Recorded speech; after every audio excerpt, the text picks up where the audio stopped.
साथियों, सल्फर जो है वो फसलों के लिए किसी वरदान से कम नहीं है। ये किस तरीके से फ़ायदा पहुंचाता है ये हम वीडियो में आगे बात करेंगे, इसके क्या क्या फ़ायदे हैं। लेकिन सबसे पहले हम बात कर लेते हैं कि ठंड में सल्फर का उपयोग हमें फसलों में क्यों करना है। साथियों, किसी भी तरीके की फसल अगर आप कर रहे हैं इस वक्त, तो ठंड में सल्फर का महत्व बेहद बढ़ जाता है। साथियों देखिए, अगर मैं एक आम भाषा में बात करूं साथियों, कि जैसे कि हम जब ठंड होती है तो हम स्वेटर और बनियाने और जैकेट वगैरह निकाल लेते हैं, पहन लेते हैं, इनका महत्व ठंड में बढ़ जाता है। उसी तरीके से ठंड में फसलों के लिए सल्फर का महत्व बढ़ जाता है साथियों। तो वीडियो में हम संपूर्ण जानकारी दे रहे हैं साथियों कि हमें ठंड में इसका इस्तेमाल क्यों करना है, कितनी मात्रा में करना है, कब करना है, और सल्फर के महत्वपूर्ण कार्य क्या हैं, ये फसलों के लिए क्यों ज़रूरी है। तो साथियों, चैनल पर अगर पहली बार आए हैं तो चैनल को जरूर सब्सक्राइब कर लीजिए, हम आपके लिए ऐसे ही महत्वपूर्ण वीडियो लेकर आते रहेंगे। तो आइए शुरू करते हैं। साथियों, अगर मैं आम भाषा में बात करूं तो जैसे कि ठंड में हमें ठंड लगती है, उसी तरीके से हमारी फसलों को भी ठंड लगती है। और जब फसलों को ठंड लगती है, अगर हम उस समय पर उन्हें ठंड से ना बचाएं तो फसलों की ग्रोथ कम हो जाती है।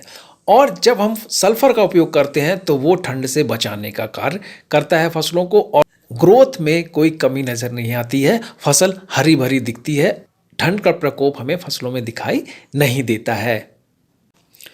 देखिए क्या होता है साथियों कि कुछ किसान भाई जो हमारे हैं वो समझ नहीं पाते हैं कि फसलों को ठंड लगी है या ठंड की वजह से फसल जो है अच्छा उत्पादन नहीं दे पाई है। तो ऐसे में हमें सल्फर का इस्तेमाल करना है।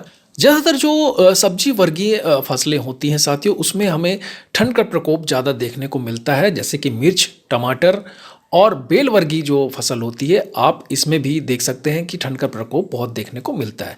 तो हमें इन फसलों में तो सल्फर का स्प्रे करना ही चाहिए ठंड से बचाने के लिए। साथियों, सल्फर को आप दो तरीके से दे सकते हैं, एक तो छिड़काव करके दे सकते हैं और दूसरा सीधा ज़मीन पर भी आप इसको दे सकते हैं।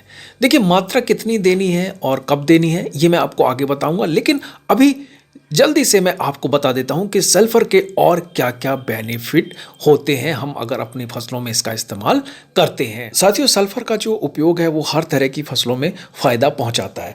अगर आप सल्फर का प्रयोग तिलहनी फसलों में अगर आप करते हैं तो ये तेल की मात्रा को बढ़ा देता है, उसके प्रतिशत को ये बढ़ा देता है। सल्फर साथियों मिट्टी की उर्वरा शक्ति को भी बहुत तेजी से बढ़ाता है, उसके प्रतिशत दर को बढ़ाने का कार्य करता है।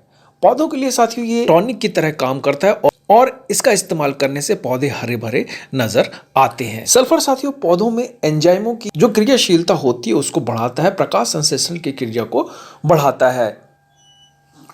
साथियों, जब ठंड लगातार तेज होने लगे तब आप क्या करें, 12 से 15 दिनों के अंतराल में आप इसका स्प्रे कर दें। और साथियों, जब आप इसे सीधे रूप से ज़मीन पर देते हैं, खेतों में देते हैं, तो इसकी खासियत यह है कि ये बढ़े हुए पीएच मान को कंट्रोल करता है और जो मिट्टी होती है उसे भुरभुरी बनाने का कार्य करता है। साथियों, आप चाहें तो यूरिया के साथ भी इसको मिलाकर आप खेतों में दे सकते हैं, इसका बहुत ही अच्छा बेनिफिट देखने को मिलता है।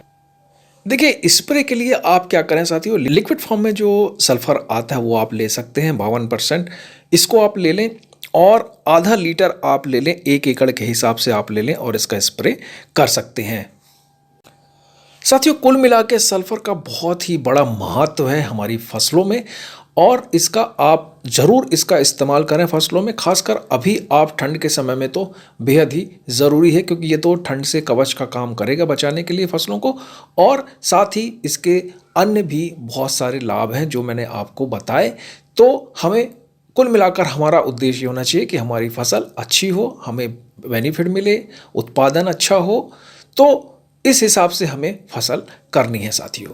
तो वीडियो कैसा लगा हमें ज़रूर बताइएगा और चैनल पर पहली बार आए हैं तो चैनल को ज़रूर सब्सक्राइब कर लीजिए, हम आपके लिए ऐसे ही महत्वपूर्ण वीडियो लेकर आते हैं। आप सभी का धन्यवाद।